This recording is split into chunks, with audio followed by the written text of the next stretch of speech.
이번 제21대 국회의원 선거에서 유권자들의 선택을 받은 당선인의 공약을 점검해보는 시간입니다. 오늘은 은평갑 박주민 의원의 공약 살펴보겠습니다. 손성혜 기자, 박주민 의원의 재선 성공은 사실 어렵지 않게 당선될 수 있을 거다, 이런 관망들이 있었죠. 네, 그렇습니다. 일각에선 득표율 전국 1등을 목표로 선거를 준비한다는 얘기도 있었는데요. 선거 결과 서울 지역 더불어민주당 당선인 중에서는 가장 많은 지지를 받고 당선됐습니다.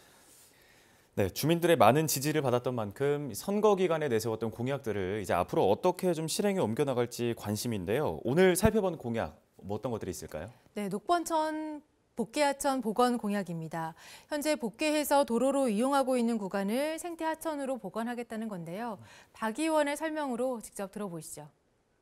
이 구간을 맑고 깨끗한 물 흐르게 만들고 또 양쪽에 차로를 보존시켜서 교통소통에 문제도 없고 또 주차 공간도 확보해서 주차 문제도 해결하는 그런 친생태적, 친교통적 그런 복원을. 네, 박주민 의원이 복원을 추진하겠다는 이 녹번천의 구간은 정확히 어딘가요? 네, 녹번천 전체 구간은 한 2.2km 정도인데요. 이 중에서 응암역 신사 오거리에서 역촌역 사이에 약 1.1km 구간입니다. 화면으로 보시는 것처럼 이 구간이 현재 6차선 도로입니다. 그 아래로 하천이 흐르고 있다는 건데요.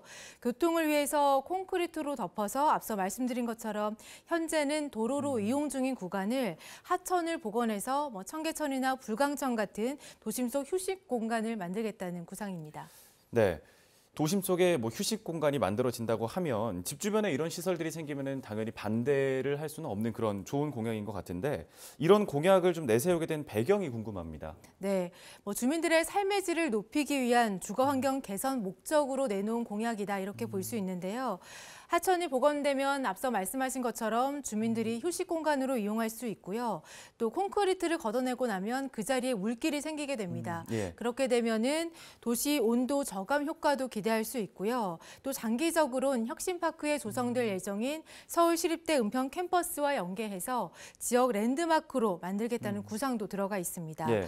다만 복원 구간 주변 주민들의 반대도 있을 수 있는데요. 예를 들면 차도가 줄어들 경우에 차량 정체나 차량 운행 불편을 걱정하는 의견입니다. 박 의원은 이런 걱정에 대해서도 얘기했는데요. 직접 들어보시죠. 응암역과 역촌역을 연결한 우회도로가 있어서요. 서울시의 1차 조사에서도 교통량이 별로 없고 우회도로가 있어서 복원해도 괜찮겠다라는 결론이 나온 상태입니다. 복원한 천 양옆에 그 도로 소통을 위한 도로를 잔존시키고요. 네. 이 녹번천 복원 사업을 하게 된다면 주체는 당연히 서울시가 될 텐데, 방금 들어보니까 복원을 해도 괜찮겠다는 결론이 나온 상태다, 이런 얘기를 들어보면 이제 서울시가 타당성 검토를 했다, 이렇게 볼 수 있는 건가요? 네, 맞습니다. 서울시는 2004년도에 하천관리 마스터 플랜을 발표한 바 있습니다. 당시 2015년까지 서울의 복개하천을 복원을 모두 완료한다는 계획이었고요. 여기에 녹번천도 포함되어 있었습니다. 예. 박 의원의 얘기처럼 복원이 가능한지 여부를 따지는 타당성 검토까지 1차 한 상태인 건데요. 녹번천의 경우 이제 복원은 가능하지만 6차선 도로다 보니까 주변 교통 영향을 분석한 이후에 사업 추진 여부나 시행 시기를 조율하는 것으로 당시에 결정이 됐었습니다. 하지만 2007년 이후 10여 년간 이 하천 복원 사업이 사실상 중단됐다가 2018년도에 서울시가 하천 복원 사업을 재추진하기로 결정합니다. 예. 그러면서 복개 하천 복원 종합계획 수립 용역에 현재는 착수한 상태인데요. 용역 결과는 오는 6월 말쯤 나올 예정이라고 합니다. 서울시 관계자의 설명 들어보시죠.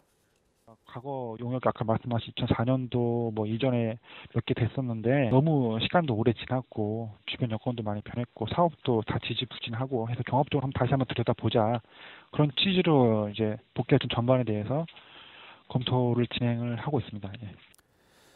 네, 일단 이 관련된 용역이 진행 중이니까 사업을 앞으로 진행하는 데 있어서는 큰 문제는 없어 보이는데요. 네, 그렇습니다. 다만 과거 타당성 검토에서 복원 가능 하천으로 결정됐다고 하더라도 이번 용역에선 결과가 달라질 가능성이 있다고 서울시 관계자는 좀 덧붙였습니다.